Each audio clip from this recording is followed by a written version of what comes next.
Buena Vista Whitewater Park started in 2001 with our first feature upstream of the Whipple Bridge.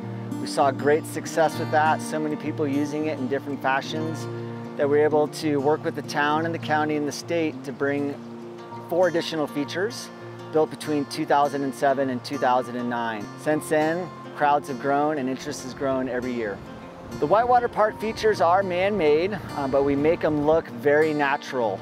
To do these, it takes permitting with the Army Corps of Engineers, planning, design work, and then we have contractors that come in and actually move the rocks around, place them to the correct areas, build up the wings to make sure that the high flow and low flows are correct, and it makes these magical waves. But every year or two, we have to come in and do a little maintenance, fix areas that need upgrade, where there's been erosion, working on the trails, planting additional trees. So every year or two we come in and do this additional work to make sure the region and the park is at its best it can be.